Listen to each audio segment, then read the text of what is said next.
요한복음 6장 11절부터 15절까지 한 절씩 교독하고 마지막 절은 같이 읽겠습니다. 예수께서 떡을 가져 축사하신 후에 앉아있는 자들에게 나눠주시고 물고기도 그렇게 그들의 원대로 주시니라. 그들이 배부른 후에 예수께서 제자들에게 이르시되 남은 조각을 거두고 버리는 것이 없게 하라 하시므로 이에 거두니 보리떡 5개로 먹고 남은 조각이 12바구니에 찼더라. 사람들이 예수께서 행하신 이 표적을 보고 말하되 이는 참으로 세상에 오실 선지자라. 그러므로 예수께서 그들이 와서 자기를 억지로 붙들어 임금으로 삼으려는 줄 아시고 다시 혼자 산으로 떠나가시니라. 아멘. 아멘. 여러분, 오병이어 사건을 기록해 놓은 이 요한복음의 이 기적적인 사건 잘 아시죠? 네, 오병이어 하면 교회를 안 다니는 사람들도 아마 잘 아는 그러한 내용일 겁니다. 오병 5개의 떡과 이어 두 마리의 물고기로 하나님이 장정만 5,000명을 먹였던 그 사건, 그리고 12광주리를 남겼던 그 사건, 너무나도 유명한 사건이죠. 오늘 이 본문 말씀을 중심으로 해서 교회 가면 밥 먹여주냐? 라는 이 제목으로 함께 말씀을 살펴보도록 하겠습니다. 여러분, 이런 말이 있죠. 말씀이 아니라 이런 말이 있죠. 사랑에 목매다는 사람을 보고 사랑이 뭐 밥 먹여주냐? 이런 표현을 쓰죠. 사랑이 뭐 밥 먹여주냐라는 이러한 이야기를 합니다. 왜 그런 말을 하냐면 사랑하면 돈이 나오냐 쌀이 나오기를 하느냐라는 거죠. 현실의 삶은 사랑이 아닌 돈이 배부르게 하죠. 음식을 사 먹더라도 사랑 가지고 음식을 사 먹을 수 있습니까? 쌀을 살 수 있습니까? 내 사랑이 여기 있으니 쌀을 주오. 그러면 미친 사람 취급을 받죠. 사랑 가지고는 쌀을 사 먹을 수 없어요. 음식을 식당에 가서도 사랑만 가지고 우리 너무 사랑하는데 밥 한 공기만 주세요 하면 미친 사람 보듯이 본다는 거예요. 사랑 가지고 절대로 밥을 사 먹을 수 없습니다. 당연히 사랑이 밥 먹여주지 않습니다. 돈이 있어야 쌀을 사고 밥을 해 먹든지 또는 음식을 사 먹든지 그렇게 한다라는 거죠. 세상에서 제일 비싼 음식이 뭔지 아세요? 제가 한번 검색을 해봤더니 그 철갑상어 알이라고 하더라고요. 알마스 캐비어라고, 그 캐비어도 굉장히 종류가 굉장히 많더라고요. 근데 이 알마스 캐비어라고 또 물론 알마스 캐비어도 또 등급이 또 나눠지더라고요. 근데 이 철갑상어 알이 1kg에 얼마 할까요? 1kg에 4천만 원입니다. 예. 그러니까 100g에 400만 원이에요. 그러니까 제일 최상급을 말하는 거예요. 싼 거는 30g에 한 10만 원 정도도 해요. 5만 원, 10만 원도 해요. 30g이면 요만큼밖에 안 될 텐데. 어쨌든 근데 이 알마스 캐비어라는 것이 1kg에 4천만 원입니다. 100g이면 400만 원이고요. 우리가 100g을 다 먹지는 않을 거예요. 근데 아마 한 50g 정도는 아마 먹을 수 있을 거예요. 50g 정도를 먹는다면 200만 원입니다. 그러니까 한 끼 식사로 50g을 먹는다. 그럼 200만 원을 먹는 거예요. 여러분, 그 진귀한 음식을 200만 원짜리나 되는 50g이지만 200만 원이나 되는 그러한 음식을 먹는데 혼밥을 해요. 과연 맛있을까요? 별로 사이가 안 좋은 그런 사람하고 그걸 먹어요. 맛있을까요? 체해요. 아무리 귀한 음식도요, 내가 좋아하는 사람하고 먹지 않으면 아무런 맛이 없어요. 오히려 속만 버릴 따름입니다. 사랑이 밥 먹여주지는 않습니다. 이건 분명해요. 사랑이 밥 먹여주지는 않아요. 사랑이 돈을 가져다 주지도 않습니다. 그러나 사랑하는 사람과 밥 먹으면 밥맛이 좋습니다. 사랑이 돈을 벌어다 주지는 않지만 사랑하는 사람을 위해서 일을 한다면 그 일은 기쁨으로 일을 할 수 있게 되어지는 거예요. 결국 무슨 말입니까?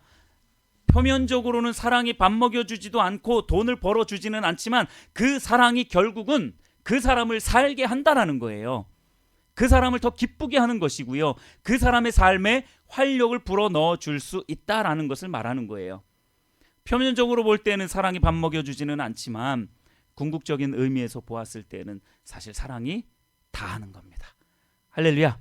사랑이 다 하고 있는 거예요. 사랑만 가지고 살 수 있다라고 믿는 그 사람을 우리는 뭐라고 불러요? 로맨티스트라고 그렇게 이야기를 합니다. 낭만적인 사람이다라고 그렇게 이야기를 하죠.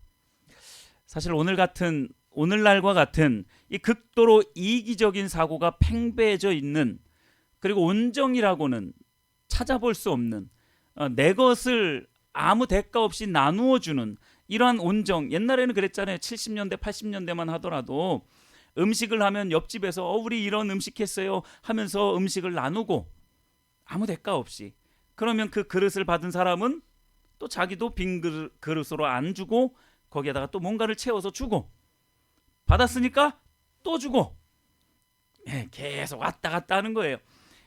그럼 차라리, 그러니까 오늘날의 사고는 그래요. 그럼 차라리 그냥 자기 것이나 먹고 앉아있지 뭐 하려고 그렇게 왔다 갔다 하느냐, 귀찮게. 이게 오늘날의 사고예요. 귀찮은 거죠. 굉장히 이기적인 생각이 아주 팽배해져 있는 거죠. 온정이라고는 찾아볼 수가 없어요. 오늘날의 로맨티스트는 다 사라져 버렸어요. 그러니까 사랑하면 뭐 밥 먹여주냐 라는 이러한 소리나 하고 있는 거죠. 어떤 사람들은 교회를 놓고 그렇게 말을 합니다. 교회 가면 밥 먹여주냐? 교회가 뭐 밥 먹여주냐? 라는 이러한 이야기를 합니다. 물론 우리 회복가 부흥교회는 밥 먹여줍니다. 할렐루야. 그것도 엄청나게 양질의 밥을 제공해주고 있어요. 밥도 나오고 쌀도 나오고 뭐 다 나와요, 회복가 부흥교회는. 근데 그걸 이야기하는 것은 당연히 아니죠. 여러분, 왜 오늘날의 이러한 로맨티스트들은 다 어디 갔을까요? 사랑하면 호흡을 하는 생각을 하게 되어졌을까요? 우리가 현실이라는 이 거대한 문제 앞에 다 넘어져 버렸기 때문에 그런 거예요. 현실이라는 그 넘지 못할 그 벽, 넘지 못할 것 같은 그 벽 앞에 다 압도되어져 버렸기 때문에 로맨티스트들이 다 사라져 버린 거예요. 무슨 사랑, 나 살기도 바쁜데 무슨 교회가 밥 먹여줘? 현실의 문제가 해결되지 않은 상태에서는 아무리 가치 있고 소중하다고 그렇게 여겨지는 것도 다 소용없다라고 그렇게 생각이 되어지는 겁니다. 그러니까 교회 가면 무슨 쌀이 나오냐 밥이 나오냐 이렇게 이야기를 하는 거죠. 당장 먹을 것이 없는데 교회 가서 한가한 사람처럼 이렇게, 여러분들처럼 이렇게 한가한 사람의 모습이 없어요. 아멘, 할렐루야. 아니, 교회 가서 이렇게 한가하게 이렇게 넋놓고 앉아 있는 것이 무슨 유익이 있겠느냐라는 거죠. 그러니까 교회 가면 무슨 밥이 나오냐 쌀이 나오냐 이런 이야기를 하고 있는 겁니다. 현실의 문제는 산적해 있는데, 현실의 문제가 해결되지 않은 그런 상태에 있는데 한심하기 그지없는 것 같아요. 멀뚱멀뚱 앉아 있어서, 물론 예배로 안 드리는 사람은 이제 더 한심한 거죠. 더 쓸데없는 시간을 그렇게 낭비하고 있는 것처럼 보이는 거죠. 교회에 이처럼 한심한 사람들만 모여 있는 것처럼 그렇게 생각을 합니다. 그러니까 교회 가면 뭐 밥 먹여주냐, 쌀이 나오냐, 밥이 나오냐라고 이렇게 생각을 하는 거죠. 본문에도 정확히 이 문제 때문에 예수님을 따랐던 사람들이 등장합니다. 14절과 15절 말씀에 이렇게 말씀하고 있죠. 그 사람들이 예수께서 행하신 이 표적을 보고 말하되, 그 오병이어 사건을 보고 말하는 겁니다. 이는 참으로 세상에 오실 그 선지자라 하더라. 예수님이 5개의 떡과 2마리의 물고기로 5,000명을 먹이고도 남으니까, 12광주리가 남으니까 그 기적을 보고 이들이 뭐라고 생각을 했냐면, 저 사람이 바로 우리가 기다렸던 그 선지자다라고 생각을 했던 거예요. 그러면서 15절에 그러므로 예수께서 그들이 와서, 그렇게 생각하는 그들이 와서 자기를 억지로 붙들어 임금으로 삼으려는 줄 아시고 도망가셨습니다. 어디로 도망가셨어요? 산으로. 뭐하러? 기도하러 도망가셨습니다. 예수님은 그들에게 그저 떡만 먹이는, 인생의 문제를 해결해주는 그러한 존재가 아니라는 것을 말씀하기 위해서 도망가신 거예요. 억지로 붙들어다가 떡 공장 하나 만들어 놓자 이거죠. 우리 입에 풀칠해 줄 수 있는, 우리가 마음 놓고 살 수 있는 세상을 만들어줄 저 사람, 바로 저 사람이 우리의 임금이 된다면 우리의 사는 일평생 동안 먹을 것 걱정은 없겠다라고 생각한 거죠. 그러니까 예수님을 억지로 붙들어다가 임금 삼으려고 했던 겁니다. 이처럼 수많은 사람들이 이러한 예수님의 행하시는 기적을 보고 말씀도 듣기 위해서 몰려왔었던 거예요. 근데 예수님이 보니까 예수님을 그렇게 졸졸졸졸 따라다니는데 제대로 먹지도 못하고 있는 거 예수님이 너무나도 잘 알고 있죠. 그래서 무리가 배고파하는 것도 너무나 잘 알고 계셨어요. 그래서 예수님이 마음 가운데 너무나 안타까움이 밀려왔어요. 그래서 제자들에게 물어본 거죠. 얘들아, 너희들에게 먹을 것이 뭐가 있느냐? 라고 했더니 이제 제자들이 돌아다녀 봤더니 떡 5개와 물고기 2마리가 있습니다. 라고 해서 그것 가지고 이제 예수님이 무리를 다 살렸던 거죠. 먹여 살렸던 거죠. 무리가 이 기적을 체험하고 난 후에 저런 분이 우리의 왕이 된다면 정말 일평생 먹을 것 걱정은 없겠다라고 그렇게 생각을 한 거죠.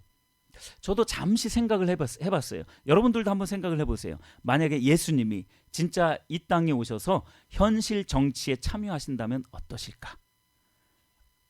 이 현실 정치에서 예수님이 국회의장이 된다든지 아니면 대통령이 된다든지 아니면 총리가 된다든지 예수님이 이 현실 정치를 하신다면 얼마나 잘하실까? 백성들은 얼마나 만족한 삶을 살 수 있을까? 라는 이 생각은 3초를 넘어가지 않았습니다. 불평과 불만족이 없고 다툼이 없는 세상이 펼쳐질 거라는 그 생각이요, 정말 3초를 넘어가지 않았어요. 왜 그럴까요? 왜냐하면 지금의 국민의힘과 더불어민주당이 예수님을 가만히 두지 않을 거예요.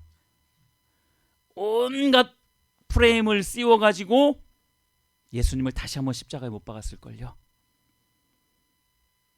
그래서 오늘날 현실의 정치는 소망이 없습니다, 여러분. 그러니까 그렇다고 여러분 그 위정자들을 우리가 무시하거나 그들의 말을 따르지 않거나 막 법을 어기거나 그래서는 안 돼요. 그건 하나님의 뜻이 전혀 아니기 때문에 그들을 존중하고 그들을 위해서 정말 간절한 마음으로 기도해 줄 알아야죠. 그것이 그리스도인들의 의무예요. 그들의 말을 또 따를 줄도 알아야 되죠. 그들을 무시하라는 이야기가 아니에요. 그러나 이 세상에서 하나님 없이 이 세상 정치로 이 땅 가운데 파라다이스가 펼쳐질 거라는 생각은 아주 어리석은 생각입니다. 절대로 이 세상 정치로 이 세상의 파라다이스가 될 수 없어요. 사회주의를 따르는 사람들이 그 생각 때문에 자신들의 나라를 그렇게 망해 먹었던 거예요. 러시아라든지 저 북한이라든지 이 상은 굉장히 좋습니다. 그러나 그것을 인간의 지혜로 인간의 이성으로 그것들을 하려다 보니까 안 되는 거예요. 절대로 안 됩니다, 여러분. 1000억 년이 지나가도 그 인간의 생각으로, 하나님 없이 인간의 생각으로 그것을 행한다면요, 절대로 이 땅 가운데에는 천국과 비슷한 모습의 그러한 나라가 이루어질 수 없다는 거죠. 요즘 학생들은 좋은 대학교에 진학하면 인생길이 훤히 열릴 것이라는 착각 속에 살아갑니다. 청년이 되면 반듯한 직장에 취업하면 그 행복의 문턱에 이제 한 걸음 다다랐다라는 그러한 착각 가운데 살아갑니다. 장년층은 수입이 안정되게 들어오면 모든 게 잘 되고 있다라는 그러한 착각 가운데 살아가고 있습니다. 이 인간의 지혜들은요, 인간의 욕구를 만족시키는 이러한 것들은요, 절대로 우리 인간들의 마음 가운데 온전한 평안과 기쁨과 안식, 평강을 가져다 줄 수 없습니다. 사실 이 모든 것들이 밥 먹는 문제와 연결되어져 있는 거예요. 이 무리들이, 이 군중들이 예수님을 억지로 임금으로 삼으려고 했던 이유가 바로 이러한 밥 먹는 문제들, 이러한 것들을 다 해결해 주실 거라고 믿었기 때문에 그런 거예요. 예수님이 이 일로 이 땅 가운데 오셨다라고 그렇게 생각했던 겁니다. 그래서 사람들은 이 밥 먹는 문제만 해결되면 행복할 줄 알았던 거예요. 좋은 학교에만 진학하면, 좋은 직장에만 들어가면, 좋은 사람 만나서 결혼하면, 수입이 안정되면 사람들은 행복할 줄로 생각한다니까요. 그거는 대단한 착각입니다. 절대 그렇지가 않아요. 전혀 그렇지가 않습니다. 그래서 그 무리들은, 군중들은 예수님을 찾았던 겁니다. 이 문제를 꿰뚫어 보고 있었던 예수님이 그들에게 애정어린 조언을 해요. 애정어린 조언을 합니다. 요한복음 6장 26절을 보십시오. 요한복음 6장 26절에 예수님이 그들에게 이렇게 말을 하고 있습니다. 뭐라고 말씀을 하고 있느냐면요, 예수께서 대답하여 이르시되 내가 진실로 진실로 너희에게 이르노니 너희가 나를 찾는 것은 표적을 본 까닭이 아니요 떡을 먹고 배부른 까닭이로다. 여러분, 이 시대를 살아가는 대부분의 사람들은 매우 실용적인 가치관과 또 모던한 생각을 가지고 있어요. 지금이 포스트 모더니즘 시대인데 그 바로 이전 시대가 모더니즘 시대잖아요.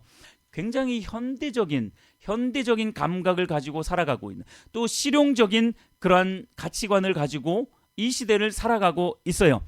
그러다 보니까 계몽주의라든지 막 이런 것들이, 산업혁명을 거친 뭐 어떤 그런 계몽주의 막 이런 것들이 일어나다 보니까 신에 대한 인식이 다 죽어져 버린 거예요. 신인식, 야, 그거 실용적이지가 않아.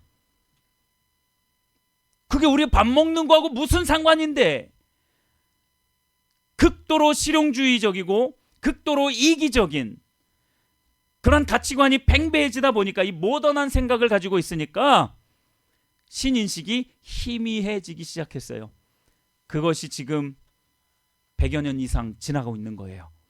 이 세상에 살고 있는 저와 여러분들이 신앙으로 무장되어져 있지 않으면, 처음부터 하나님의 진리밖에 없었던 그 하나님 세계관을 가지고 있지 않으면 금방 물들어 버리는 것입니다. 그래서 이 하나님의 세계관, 말씀의 가치 기준 가운데로 우리가 살아가는 것이 굉장히 중요한 거죠. 즉, 내가 필요 없다고 생각하는 것에는 그것이 하나님이든 예수님이든 예수님의 말씀이든 가치를 두지 않으려는 태도가 바로 그러한 가치관 속에서 나타나게 되어진 거예요. 실용주의적인 가치관, 그 모던한 생각들, 현대적인 생각들이라고 하는 그 모든 것들이 우리를 그렇게 다 망쳐놨던 겁니다. 한마디로 말하면 내가 지금까지 살아왔던 가치 기준과 사고의 틀에 맞지 않으면 경건의 삶이나 거룩과 성결이라는 말은 그저 외계어에 불과한 거예요. 전혀 알아듣지 못하는 외계어입니다. 거룩, 성결, 경건의 삶의 모습, 이러한 것들을 아무리 강조한다 하더라도 내가 그러한 가치관 가운데 살아가면 외계어예요. 안 들려요. 그러니까 안 들려요. 내가 그동안 가지고 있었던 그 가치관, 그 생각, 그 틀, 그 안에서 벗어나고 싶지 않은 겁니다. 예수님이 생명을 주려고 해도 생명을 받지 않는 거예요. 오늘 우리가 다루고 있는 이 밥 문제에서 벗어나지 못하면요, 결코 우리 안에는 진정한 생명이 일어날 수 없습니다. 제가 단언코 말씀을 드리건대 이 밥 문제에서 해결되지 못하면, 이 밥 문제를 뛰어넘지 못하면요, 진정한 생명을 우리는 받아 누릴 수 없게 됩니다. 물론 밥 먹는 문제 당연히 중요하죠. 이 밥 먹는 문제 때문에 삶을 포기하고 인생을 포기하는 그러한 사람들도 있기 때문입니다. 그러나 밥 먹는 문제가 이토록 중요한 문제임에도 불구하고 누구든지 이 밥 먹는 문제에서 탈피하지 못하면 그토록 찾아 헤매는 행복과 안락한 삶은 결코 누리지 못하게 될 것입니다. 떡을 원했던 이 군중들의 가장 큰 문제점이 무엇이었을까요? 떡만을 원했던 이 군중들의, 이 무리의 가장 큰 문제점이 무엇이겠느냐라는 거죠. 그것은요, 예수님이 생명의 떡이라는 사실을 몰랐다는 데 있습니다.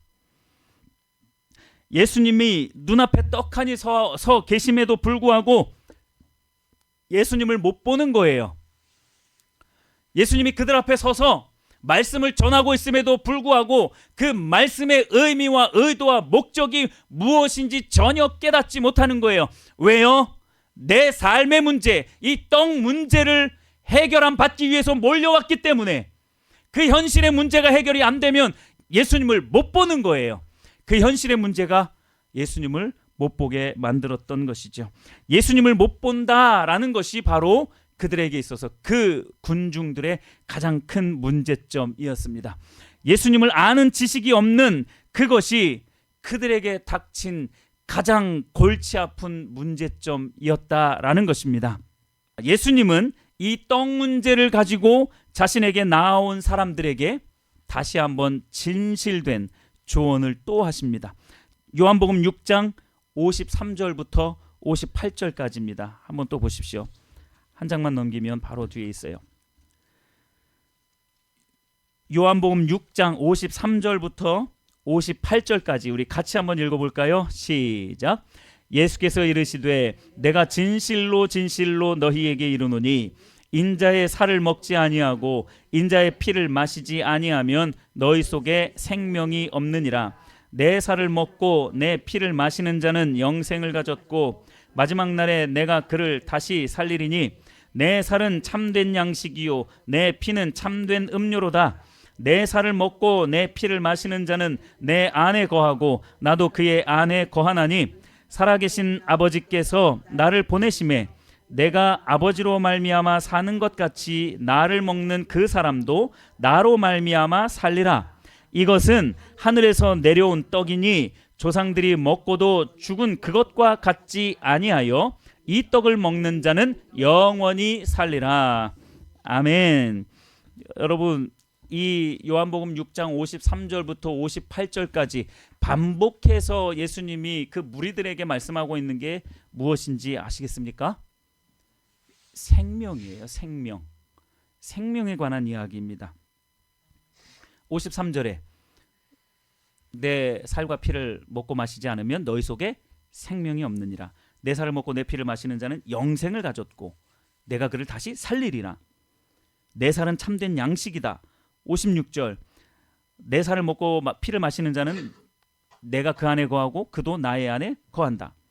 57절 끝부분에 나로 말미암아 살리라. 58절 끝부분에 영원히 살리라. 특히 58절 보십시오. 이것이 뭐예요?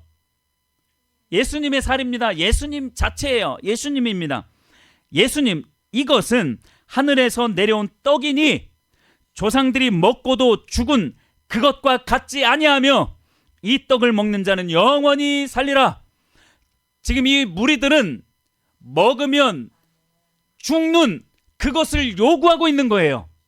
그 떡에 독이 있다라는 이야기가 아니라 아무리 먹어도 어차피 죽는 거예요. 아무리 많이 값진 것을 먹어도 채워지지 않고 만족할 수 없는 그것을 끊임없이 먹는 거예요. 그걸 위해서 예수님을 찾았던 거죠. 그러니까 예수님이 발견이 안 되는 거예요. 그러니까 예수님이 안 보이는 겁니다. 그런데 예수님이라는 떡은 그것과 같지 않다라는 거예요. 그것과 같지 아니하여 이 떡을 먹는 자는, 즉 예수님을 먹는 자는 영원히 살리라 라고 말씀하고 있는 겁니다. 이게 무슨 말씀이겠어요? 예수님은요, 야, 너희들이 바라는 그 떡 문제 물론 내가 해결해 주고 싶기는 해. 근데 그것 때문에 너희들이 나를 찾아와서는 안 돼. 그것 때문에 너희들이 나를 찾아와서는 안 돼. 그러면서 예수님은요, 자신을 아낌없이 전부를 내어준 거예요. 자기 자신 전부를 그 무리에게 내어준 겁니다. 그러면서 이 말씀을 하신 거예요. 그런데 놀라운 사실이 뭔 줄 아세요? 이 말씀을 들은 그 무리들이 다 떠나갑니다. 다 떠나가요. 예수님 자신을 주겠다고 하는데 다 떠나갑니다. 12명의 제자 말고 나머지 또 다른 제자들이 있었어요. 근데 그 제자들 중에도 수많은 사람들이 다 떠나갔어요. 이게 뭘 말하는지 아세요? 그만큼 사람들이 현실의 떡 문제에 골몰하고 있다는 거예요. 예수님의 말이 무슨 말인지 도대체 인식을 못하는 거예요. 알지를 못하는 거예요. 경건, 거룩, 하나님 중심적인 삶, 아유 그게 지금 내 삶하고 무슨 상관이야. 지금 나는 당장 공부해서 벌어 먹어야 되는데 내 입에 불칠하는 게 문제지. 그게 행복이지. 이러한 사고를 가지고 있으니까 예수님이 아무리 자기 자신을 다 내어준다라고 해도 무슨 말씀인지 어렵도다. 그건 내가 이해하기가 어려워 하면서 다 떠나갔던 거예요. 요한복음 7장 66절에 이 말을 들은 대부분의 군중들은 예수님을 다 떠납니다. 방금 말씀을 드렸던 것처럼 12명의 제자를 제외한 제자들 중에 다수의 사람들이 예수님의 곁을 떠나서 다시는 함께하지 않았다라고 말씀하고 있어요. 다시는 함께하지 않았대요. 이 말이 얼마나 그들을 실망시켰는지. 나는 떡 문제를 해결해 주기를 원해서 왔는데 야, 나는 떡 문제 너희들에게 해결해 주려고 온 게 아니야 라고 말씀을 하니까, 그리고 뜬금없이 내 살을 줄게, 나를 줄게 라고 말을 했더니 실망하는 거예요. 그거 필요 없는데, 교회 나와서 멀뚱멀뚱 가만히 앉아서 허송세월 버리고 있는 것 같은, 그거 나에게는 의미 없는데 라고 하면서 다 떠나가 버린 겁니다. 예수님은 생명을 주겠다라고 말씀을 하는데 그것이 무엇을 의미하는지, 예수님의 말의 의미가 무엇인지 전혀 못 알아듣는 거예요. 그러니까 다 떠나가 버렸습니다. 예수님 자신을 주겠다라고 했는데 다 떠나가 버렸어요. 여러분, 세계 부자 순위 2023년 3월 기준으로 세계 부자 순위 1위는 우리가 이름을 잘 몰라요. 근데 그 왜 루이비통 아시죠? 그 이사회 의장이 세계 1위인데 엄청난 부자예요. 하여튼 그분 말고 우리가 잘 알고 있는 일론 머스크라고 잘 아시죠? 전기차 만든 일론 머스크가 세계 부자 2위에 올랐습니다. 2023년 3월 달 기준으로. 근데 세계 부자 2위인 이 일론 머스크, 우리가 잘 알고 있으니까 일론 머스크의 재산이 180조 정도 됩니다. 180조. 180조가 되는데 그 180조의 1%도 아닌 0.1%가 1,800억이에요. 그러니까 만약에 이 일론 머스크가 이게 미친 척하고 자기 재산의 0.1%를 아주 작은 거예요. 0.1%를 누군가에게 준다? 그러면 1,800억이라고요. 여러분, 그 일부분, 자그마한 일부분을 주었는데도 1,800억이에요. 1,800억은 10억짜리 로또가 몇 번이에요? 180번. 로또 한 번 맞는 게 거의 제로에 가깝대요. 로또 한 번 맞는 게, 그 10억짜리 로또에 당첨되는 게 거의 불가능한 일이래요. 근데 그게 180번 일어나는 일이, 일론 머스크가 그냥 자기의 재산 중에 0.1%를 주었을 때 그만한 가치를 준다는 거예요. 그 사람은 그 0.1%, 그 사람의 재산을 0.1% 받은 사람은 억만장자가 돼요. 할렐루야? 여러분, 근데요, 일론 머스크뿐만 아니라 워렌 버핏, 빌 게이츠, 이런 사람들이 대부분 100조대로 왔다 갔다 하는 사람들이거든요. 일론 머스크, 워렌 버핏 또는 빌 게이츠, 이런 사람들의 신분이 예수님 앞에서는 뭔 줄 아세요? 종이에요. 종입니다. 종이에요. 예수님의 종이에요. 왜요? 예수님은 이 온 천지 만물을 창조하신 창조주와 동급이시기 때문에, 또 그 하나님이시기 때문에. 근데 그 예수님이 자기에게 있는 0.1%를 준다는 것도 아니고 자기 전부를 그저 주겠다라고 말하는데 그게 싫다고 떠나는 거예요. 현실의 문제가 해결이 안 되니까, 시간 낭비라고 생각을 하니까 전혀 예수님께로 나오지 못하는 거예요. 이 얼마나 안타까운 일입니까? 만약에 일론 머스크가 내가 너에게 0.1%, 보잘것없어, 아주 작은 거야, 아니 0.01% 줄게, 180억이에요. 그것도 그의 재산의 10,000분의 1이에요. 비록 보잘것없지만 이거 받아줄래 하면 아마 물불 가리지 않고 뛰어나올걸요. 달려나와서 제발 나에게 주세요. 나에게 주세요. 10시간 손 들고 있으면 줄게 하면 10시간, 100시간, 20 아마 어떻게 해서든지 손 벌리고 있을걸요.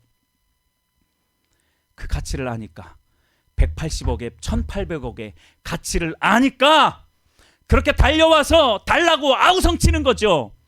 그런데 예수님은 자기의 전부를 내어주겠다라고 우리에게 말씀하고 있는데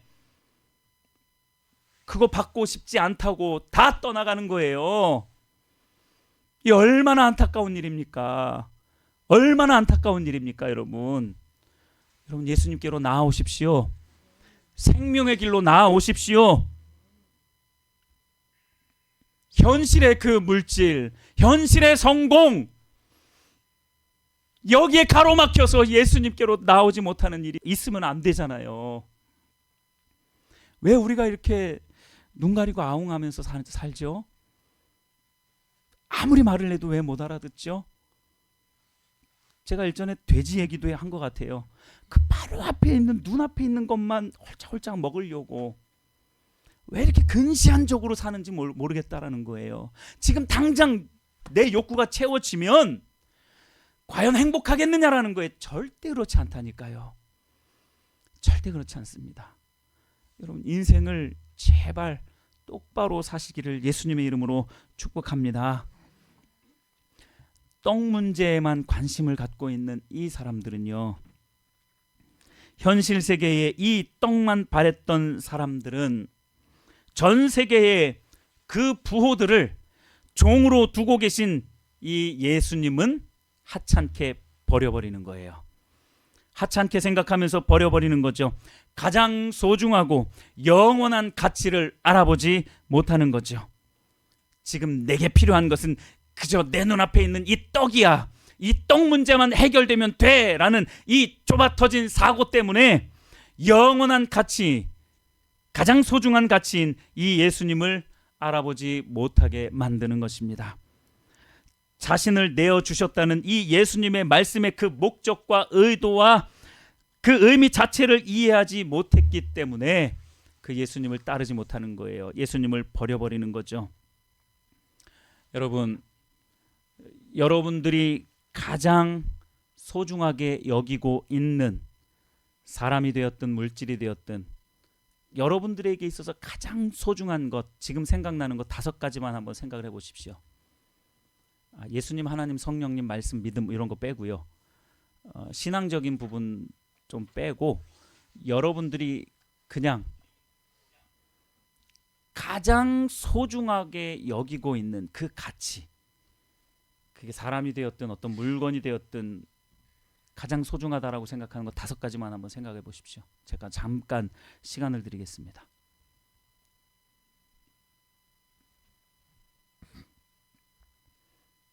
자, 다 생각해 보셨죠? 자,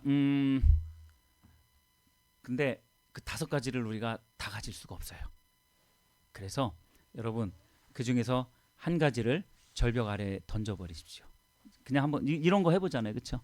한번 그 중에 한 가지, 가장 그래도 그 5가지 소중하지만 다 가져갈 수 없기 때문에 한 가지를 절벽 아래로 던져버려야 한다. 생각을 해보십시오.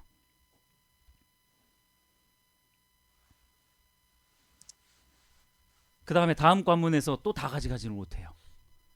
그 중에서 한 가지를 또 버려보십시오.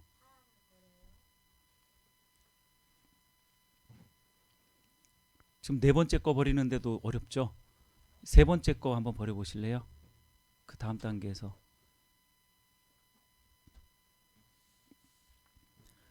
두 번째 거 한번 버려보세요. 절벽 아래로.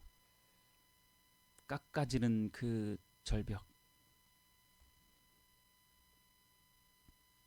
마지막 첫 번째까지도 한번 버려버리십시오.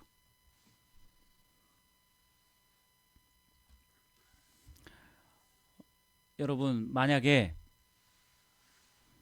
이 세상에서 가장 소중한 그 5가지를 그 깎아지른 절벽으로 다 던져버리면 예수님이 주어진다면 여러분, 예수님 따르시겠습니까? 여러분, 이게 우리의 믿음의 현실입니다. 우리의 믿음의 현실이 이거예요. 예수님은요, 우리가 가장 소중하게 여기는 그것을 예수님 때문에 포기할 수 있을 때 진짜 그 소중한 것들을 저와 여러분들에게 주십니다. 근데 우리는요, 그거 붙잡고 있으려고 예수님 자신을 준다라고 해도 아니요, 괜찮아요, 손사래를 칩니다. 아니야, 괜찮아요, 나 이거 지켜야 돼요, 나 이거 지켜야 돼요. 그리고 그 5가지를 안고 같이 절벽에 떨어지는 거예요. 이 무슨 미련한 짓입니까? 그거 다 던져버리면요, 예수님 자신을 준다는 게 무슨 의미인데요? 다 준다는 이야기예요. 전부를 준다라는 이야기예요. 이걸 발견하지 못하니까 교회에 나와 앉아있는 것이 한심한 거예요. 떡 문제가 해결이 안 됐다고 불만족스러워하는 거예요. 여러분, 이 시간이 아깝습니까?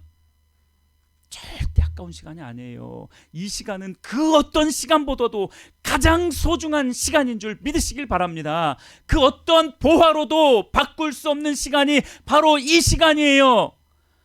이 세상의 전부가 되시는 그 예수님을 만나는 시간이기 때문에 그렇습니다.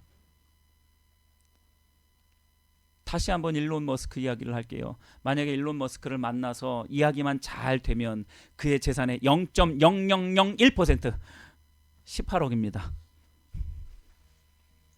0.0001% 그거 주어진다면 만사 제치고 가지 않겠어요, 여러분? 우리의 심리가 그렇다니까요. 그게 떡 문제에 몰두하고 있는 사람의 모습인 거예요. 예수님 자기 자신을 다 주겠다라고 그렇게 우리에게 제안하고 있는데 그거에는 안중에도 없어요. 그거에는 일말의 가치도 느끼지 못하는 거죠. 너무나 안타깝습니다. 여러분들이 생각한 바로 그 5가지가 바로 오늘 본문에서 말하고 있는 떡입니다.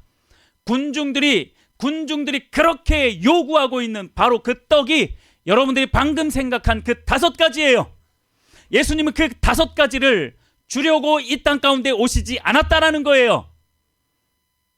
그럼 누굴 주려고 오셨다고요? 예수님 자신을, 즉 전부를 주시려고 온 거지 고작 그 5가지 그것만 주려고 오신 게 아니라는 이야기입니다. 오늘 우리가 함께 읽고 나누고 있는 이 오병이어의 기적은 떡의 문제를 다루고 있는 게 아니에요. 어떤 문제를 다루고 있는 거냐면 생사가 걸린 문제를 다루고 있는 겁니다. 그래서 요한복음 6장 33절에 이렇게 말씀합니다. 하나님의 떡은 하늘에서 내려 세상에 생명을 주는 것이니라. 할렐루야. 이 세상에 예수님은 생명을 주고 싶지 그저 지금 먹고 썩어져 버리는 그 떡, 그걸 주려고 이 땅 가운데 오신 것은 아니다라고 말씀하고 있는 거예요. 이 생명에 관한 이야기를 하고 싶어서 이 오병이어의 기적을 베푸신 겁니다. 이 기적을 통해서 생명의 주관자이신 예수님을 발견하고 알아가기를 간절히 열망하셨기 때문에 이 오병이어의 기적을 보이신 거예요. 성경에 나와 있는 모든 기적들은 다 그러한 의미에서 주어진 겁니다. 그저 우리 만족하라고요? 아닙니다. 예수님을 발견하라고, 그 무한한 가치를 지니고 있는 그 예수님을 알라고 끊임없이 말씀하고 있는 것입니다. 성도 여러분, 왜 오늘날 사람들이 예수님 믿는 일에 이렇게 뜨뜻미지근한 줄 아십니까? 왜 오늘날 성도들마저 신앙에 올인하지 못하고 있는 줄 아십니까? 그저 밥 먹는 문제에 연연하고 있기 때문에 그래요. 죽고 사는 문제는 별로 관심이 없어요. 그저 밥 먹는 문제에 연연하고 있으니까 진짜 죽고 사는 문제가 무엇인지 전혀 모르는 겁니다. 여러분들에게 분명히 말씀을 드리겠습니다. 교회는 밥 먹여주는 곳이 아닙니다. 교회 온다고 밥 먹여주지 않습니다. 교회는 여러분들의 배를 불려주기 위해서 존재하는 곳이 아닙니다. 교회는 여러분들의 육체의 만족을 주기 위해서 존재하는 그러한 곳이 아닙니다, 여러분. 교회는 이 밥이라는 이 현실의 문제보다 수만 배 더 중요한 마음과 생각 그리고 영혼의 생명을 지켜주는 곳이 바로 교회라는 사실을 여러분 잊지 않게 되기를 간절히 바랍니다. 반드시 이것을 기억하시기를 바랍니다. 교회는요, 그저 밥 문제 해결하는 곳이 아니라는 거예요. 마음과 생각과 우리의 영혼의 생명을 지켜주는 곳이 교회라는 거예요. 그 목적을 위해서 교회는 존재하는 것입니다. 말씀을 정리해 보도록 하겠습니다. 성도 여러분, 말씀을 시작하면서 했던 말 혹시 기억하십니까? 사랑이 밥 먹여 주냐? 교회가 밥 먹여 주냐? 사랑이 밥 먹여 주지 않고 돈이 밥 먹여 준다라고 말했던 거 기억하시죠? 그러나 그 말을 하면서 사랑이 밥 먹여 주지는 않지만 사랑하면 밥맛이 좋아지고, 사랑이 돈을 가져다 주는 것은 아니지만 사랑하는 사람을 위해서 일할 때에 그 일이 기쁨으로 기쁘게 그 일을 할 수 있다라는 이 말도 기억하실 것입니다. 겉으로 볼 때에는 사랑이 전혀 밥 먹여주지 않습니다. 그러나 그 내면 깊은 속으로 들어가 보면 결국 사랑이 밥 먹여주는 일도 하는 거예요. 교회가 밥 먹여주냐? 교회 가면 밥 먹여주냐? 절대로 교회는 밥 먹여주는 그런 곳이 아닙니다. 그런데요, 놀랍게도 진짜 제대로 된 신앙, 제대로 된 믿음을 갖게 되잖아요. 이 밥 문제까지도 해결되는 줄 믿으시길 바랍니다. 결국에는 이 밥 문제까지도 해결하세요. 우리가 그 밥 문제에 골몰하고 거기에 목적을 두고 그렇게 살지만 않으면 되는 겁니다. 이거 못 놓겠어요. 나 이거 못 놓겠어요. 그 5가지 절대로 못 놓겠어요. 어떻게 가족을 버려요?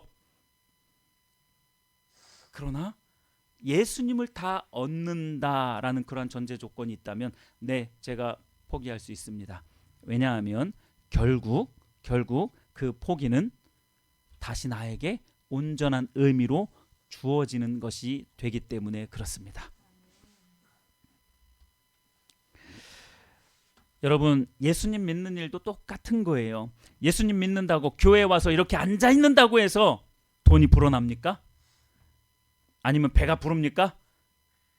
앉아 있으면 더 배만 고프죠. 학생들은 여기 가만히 앉아 있는다고 성적이 오릅니까? 절대 오르지 않아요. 그런데요, 예수님을 진실로 믿는 자들에게 주어지는 권세가 있다는 거예요. 그 권세 때문에 우리가 앉아 있는 거예요. 어쩌면 아니, 그 권세를 우리가 노리고 앉아 있는 건 아니고요. 예수님과 하나님과의 그 친밀한 교제를 나누는 자들에게 그냥 주어지는 그러한 권세인데, 그 권세가 하나님의 자녀가 되는 권세를 주십니다. 더러운 귀신을 쫓아내며 모든 병과 모든 약한 것을 고치는 권능도 주어집니다.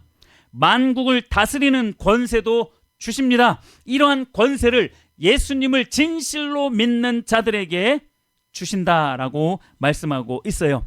겉으로 보았을 때에는 교회가 밥 먹여주는 건 아니에요. 믿음이 밥 먹여주는 것은 아닙니다. 그러나 결국 이 교회를 통해서 모든 것 되시는 예수님을 만날 수 있기 때문에 밥 문제까지도 사실은 해결되어지는 겁니다.